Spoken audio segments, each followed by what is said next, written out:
LifeAudio. Good morning there, friends and faithful listeners. We're in Titus chapter 1 today. We're going to finish out this chapter and talk about some of the problems that were going on in the Cretan churches and also how these definitely relate to the churches today. We'll get into this fascinating topic in just one moment.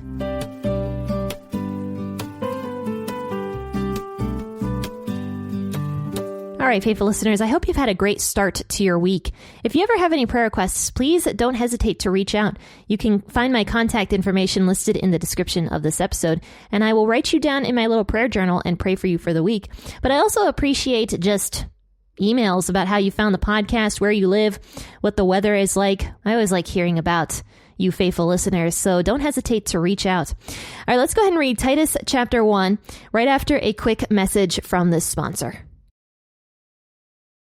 All right, faithful listeners, hopefully during that advertisement, you were able to grab your Bible and your cup of coffee or your cup of tea to share with me as we discuss Titus chapter 1, verses 10 through 16. I'll be reading as I usually do from the WEB this morning. For there are also many unruly men, vain talkers and deceivers, especially those of the circumcision, whose mouths must be stopped, men who overthrow whole houses, teaching things which they ought not, for dishonest gain's sake. One of them, a prophet of their own, said, Cretans are always liars, evil beasts, and idle gluttons. This testimony is true. For this cause reprove them sharply, that they may be sound in the faith, not paying attention to Jewish fables and commandments of men who turn away from the truth. To the pure, all things are pure. But to those who are defiled and unbelieving, nothing is pure. But both their minds and their consciences are defiled. They profess that they know God, but by their deeds they deny him, being abominable, disobedient, and unfit for any good work. If you faithful listeners didn't catch the first portion of Titus chapter 1, then you should. You should go back and listen to that episode or read it for yourself, preferably. But basically, Paul wrote this letter to Titus, who is on the island of Crete, because he needed to help establish a church there. It sounds like the church was already planted in Crete, but they were having a lot of problems. And Paul knew about all these problems because he had firsthand experience. He was in Crete, and the situation was so dire that Paul, when he left to go on the next part of his missionary journey, he entrusted the church of Crete to Titus, who apparently just had the personality to be able to handle something like this. So we talked about the first portion of Titus 1, where the church of Crete didn't have any elders. And that was one of Titus's responsibilities, was to appoint elders to this church, not just any person that wanted to become an elder, but a legitimate qualified elder. And we talked about what those qualifications were on Thursday of last week. So that was Titus's first responsibility in Crete. The second responsibility is what we talk about in verses 10 through 16 today. He says in verse 10, there are also many unruly men, vain talkers and deceivers, especially those of the circumcision, whose mouths must be stopped. So there is also an issue with unruly men. Now, depending on the version you read, it may say something different, such as insubordinate or unsubmissive. That's essentially what Paul is saying here, that there were disobedient and insubordinate and just not submissive men in this church congregation. They kind of wanted to do whatever they wanted to do. They didn't want to submit to God's will. They didn't want to obey God's will. They just wanted to enjoy the benefits of Christianity and following God without actually following the core principles of Christianity. He says that there are unruly men and vain talkers and deceivers, especially those of the circumcision. Now, when Paul talks about the people of the circumcision, we've discussed this before on the podcast, but that's talking about the Jewish people that went around claiming to be Christians, but were pushing their ideology of circumcision on Gentile men. They were saying, well, you're not actually saved if you don't go and get circumcised. Like, you have to be circumcised in order to be saved. Because don't forget, Gentiles and Jews, that was one of the things that made them very different from each other. The Gentiles never got circumcised. That was a uniquely Jewish thing. And the reason the Jewish people did it was because of the covenant back in the Old Testament, where God had Abraham get circumcised, and he circumcised his entire household. And this was to show that they were a part of God's people for many generations to come, which is why the Jewish people to this day, the men still get circumcised. Now, I'm not going to get into why God commanded circumcision in the Old Testament. I have talked about that at length. There were reasons for it, like genuinely good, healthy reasons for the ancient people to get circumcised. But circumcision was certainly not required of a person in order to be saved. And yet, these Jewish people were going around being like, well, Jesus' grace and what he did for you up on that cross is not enough for you. You also have to follow all of these legalistic rules, including getting circumcised, in order to truly be saved. You know, you're only quasi-saved if you believe in Jesus. You have to do all these other things that we make up as well. Paul was totally against this because it was making people question their faith in Jesus. And it was also diminishing what Jesus had done on the cross, saying, oh, what Jesus did for you is not good enough. You have to do something on your own. And as we all know, works don't save us. What we do does not save us. The only way we can be saved is by believing on Jesus. And we know that faith is not a work, because Paul specifically says faith is not a work. So we can't boast about any work we've done because we haven't done anything, even if we are saved, because faith is not a work. There's no works that we can do to get ourselves closer to God. And Paul was very adamant about this.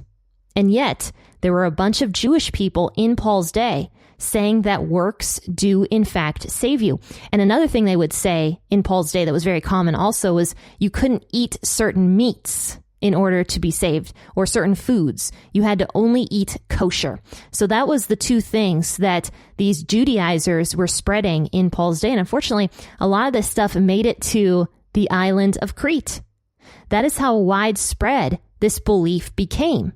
Now, of course, that wasn't the only bad ideology being spread around the churches in Paul's day, but that was certainly a big part of it, which is why he says, especially those of the circumcision, their mouths must be stopped. That means Paul is telling Titus that these people need to shut up, and that Titus needs to shut these people up. And not just Titus himself, but also any elder that would be coming into the church as well. They needed to have the personality that would stop these bad ideologies from spreading further in the church. And man, you know, this is something that we do not do in today's society, in our churches. We just allow very, very stupid ideas to get infiltrated into the church. We don't stop them at all because we're too scared to hurt people's feelings. We're too scared to say, this is garbage ideology that should not be getting spread in our churches. And I mean, think about the language Paul is using here. Their mouths must be stopped. That is some really strong language, and it is not what the churches today are doing. It is very hard, actually, to find a church that is godly and biblical. I mean, you can find a church on any street corner in America, pretty much. There are tons and tons of churches available to you, but chances are most of them are teaching some form of bad ideology to its congregants. So it's so hard to find a church that is actually reading the Bible and teaching what it has to say. It's hard to find a church that isn't affirming to every sin. It's hard to find a church that even talks about sin in a lot of cases. It's hard to find a church that isn't legalistic, like these Judaizers that Paul mentions here. Not to mention all the other strange beliefs that are in the world today. It's hard to find a church that teaches out of the Bible. Growing up, I went to a church, not the like culty church that I grew up in, but the church we went to after that for a while. The pastor like barely spoke out of the Bible. He would preach messages from books, especially books about war heroes. He was really into that because he had been a chaplain in some branch of the military for a very long time. So he idolized people who fought for our country. And I mean, that's not a bad thing, right? But that's definitely not what you should be preaching your sermons on. You should be preaching your sermons on the Bible.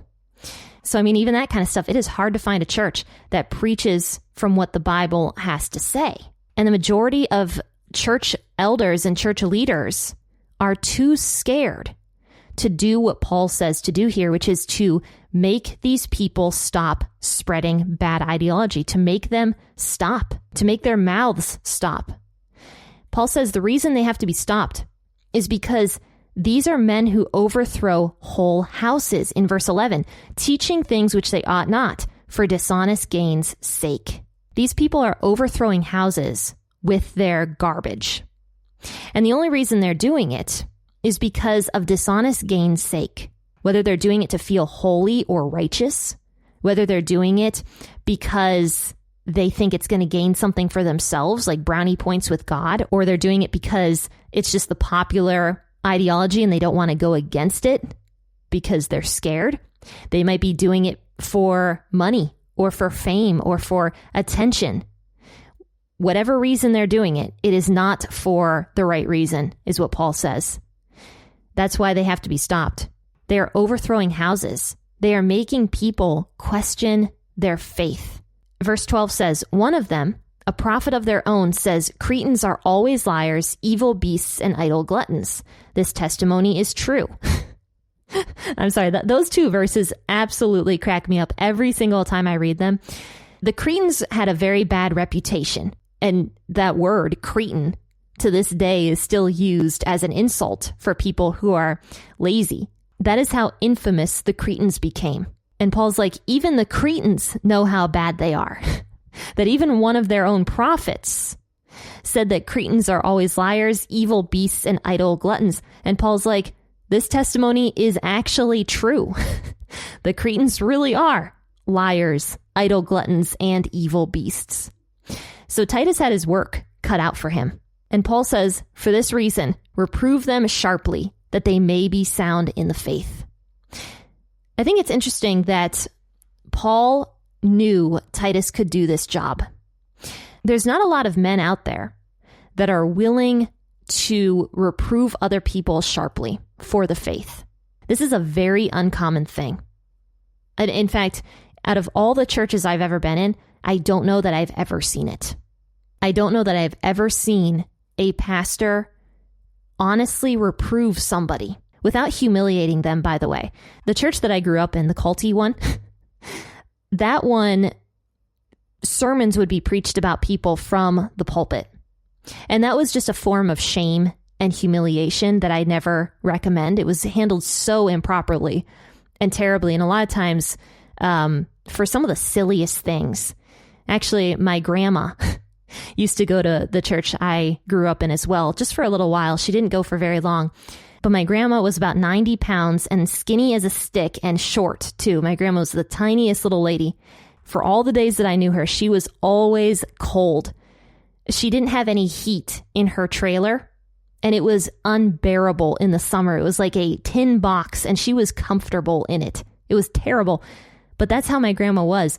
And so the church was very cold to her. So she'd bring these sweaters. And, you know, she was also a very blunt woman. So she'd tell the pastor and the other people, this church is freezing. I don't enjoy coming because of how cold it is. Well, the pastor of that church just couldn't get past that my grandma said that. And for like 6 years, kept bringing it up in sermons. Oh, you know, people, they leave the church over the stupidest reasons, like it's too cold in here. And that wasn't the reason my grandma left the church, by the way. But man, like for 6 years, maybe longer, I don't even know, that pastor was still hung up over the fact that my grandma felt that it was too cold in the church. Not saying my grandma was right or wrong to complain about it, but still, it was a way for the pastor to shame somebody that didn't appreciate every single aspect of the church. Which is why whenever we see church discipline come up in passages like this, it's always talking about reproving somebody to their face, not stating it passive-aggressively from the pulpit, but going directly to the person and telling them, you are wrong. In the book of Galatians, Paul had to do this to Peter, because Peter started hanging out with all the Judaizers and leading people astray because, you know, Peter was like second in command to Jesus and people respected him. And so Peter, who was scared of the Judaizers, started just like becoming buddy-buddy with them and making people lose their faith in Jesus's grace. So Paul was obviously very angry about this because he's somebody that didn't want any of this garbage being spread to the new churches. So he went directly to Peter in front of all of Peter's friends. And he was like, Peter, before your friends all got here, you were sitting and eating with all of the Gentiles and acting like a Gentile yourself. So what changed? Why are you doing this? That was Paul reproving Peter publicly to his face. And it was a good thing that he did. He needed to do it because Peter was going off the wrong track and causing other people to lose their faith. And that's what Titus needed to do in this church in Crete. And he had his work cut out for him because not only were these garbage principles being spread around, but the Cretans themselves also had a bad reputation. So there was several difficult things happening in this church. Paul says, reprove them sharply that they may be sound in the faith, not paying attention to Jewish fables and commandments of men who turn away from the truth. So there you go. Paul says this stuff is not biblical, what these Judaizers are doing. They are spreading myths and fables and their own commandments of men, not commandments of God. And they're turning people away from the truth. And now in verse 15, there's a kind of a perplexing verse right here. It says, to the pure, all things are pure. But to those who are defiled and unbelieving, nothing is pure. But both their mind and their consciences are defiled. Now, when Paul says to the pure, all things are pure, he is not saying that sin becomes pure to the pure person. He's not talking about immorality. He is talking about legalism right here. And the best example I could give is in the context of food. The Judaizers said, if you eat unkosher food, that means that you are not truly saved. But to the person who is pure, who truly believed in Jesus, they understood that that's just legalism and that they can eat unkosher foods because those foods, regardless of what they eat, are not bringing them any closer to God. Like what you eat is not going to gain you any points with God. The pure understand this, and they don't need to be boggled down with all of that legalism.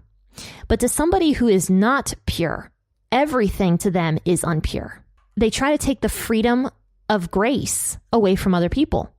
They say, oh, well, I don't know how you could be saved if you don't go to church on Sunday morning, Sunday night, and Wednesday night. I don't know how you could be saved. Oh, I don't know how you could be saved if you listen to music with drums in it. I don't know how you could be saved if you don't wear a skirt a certain length or wear a covering on your head. These are all legalistic ideas that are not found in Scripture. And by the way, I'm giving specific examples from my own personal life. To the people who are impure and legalistic, everything in their mind is impure. And they become judgmental, not just of each other, but of themselves as well. They don't live in the grace that Jesus gives them. They become concerned about some of the silliest things. If any of you know somebody who falls into legalism, you can tell that they just are miserable, like they don't have any fun, because everything to them is impure, even if it's not going to necessarily cause them to sin. That's what legalism does. It takes the joy away from living as a Christian. It takes the joy away from the grace that Jesus gave us. And once again, Paul is not talking about anything immoral here, like clear sins such as lust or stealing or mistreating other people. He's not talking about those things. He's talking about just living in the freedom that Jesus gave us, not worrying about every little thing. This actually takes me to a kind of bizarre verse from Ecclesiastes chapter 7, verses 16 through 17. Ecclesiastes was written by King Solomon in his older years. He says in verse 16, "Don't be overly righteous, neither make yourself overly wise. Why should you destroy yourself? Don't be too wicked, neither be foolish. Why should you die before your time?" And a lot of people have some problems with those two verses that Solomon wrote, because they're like, what do you mean I shouldn't make myself overly wise or overly righteous? Isn't it good to be righteous and to be wise? Well, yes, of course it is. But Solomon is talking about an excess here. He's talking about crossing over into legalism, where you are so focused on not being corrupted by the world or the sin in the world that you just suck the joy out of your life, because that's honestly what legalism does. It takes freedom and joy away from people. And Paul says that the people who are legalistic are actually defiled and unbelieving, and nothing to them is pure, but both their mind and their consciences are defiled. He says they profess that they know God, but by their deeds they deny him, being abominable, disobedient, and unfit for any good work. So the person who is overly legalistic, once again, they are stating that Jesus' grace is not enough. They're showing that with their works. They're saying, nope, Jesus can't possibly save with just his blood. It's like taking the spotlight off of Jesus and just putting it on ourselves. In a way, kind of making ourselves like gods. When we say that our good works are going to save us, we are essentially making ourselves out to be gods. We are becoming idolatrous. And what's interesting, that's kind of what Paul alludes to right here. By using the word abominable, he calls these people abominable. That word has ties to idolatry, by the way. That's essentially what it means. Idolatrous. These people are becoming idolatrous because they're believing that their own works can save them, but that is just not the truth. Our own works can't save us. Only the work that Jesus did on the cross can save us. Faithful listeners, I've got a few closing notes I'd like to say right after this sponsored ad. It's interesting, the older I get, the more I realize that there is a fine line that you have to walk with almost everything. If you cross the line too much in either direction, you start going off the right path. Maybe that's why God says, narrow is the way that leads to life, but broad is the way that leads to destruction. There really is a thin line you have to walk. You don't want to be too much like the Cretans, who just did whatever they wanted to do without truly following the principles of Christianity. But you also don't want to be like the Judaizers, who were trying to follow the Old Testament laws so strongly that they were denying the grace of Jesus. You got to toe that line and say, yes, Jesus did give me grace and he did save me, and I have freedom and joy because of that. But because Jesus saved me, I want to live for him. I want to live a moral life. So faithful listeners, I hope you've been enjoying the book of Titus so far. We only have 2 more chapters in Titus, so we're probably going to fly very quickly through this book. But then again, like some of these smaller books have a lot of deep topics in them, so maybe we'll spend more time in Titus than I even realize. I don't know. But faithful listeners, I hope you have a fantastic and wonderful rest of your day. I will see all of you guys tomorrow for another episode from 2nd Chronicles. I'll see you guys then, 6 a.m. or whenever you choose to wake up and listen. Happy listening, and God bless.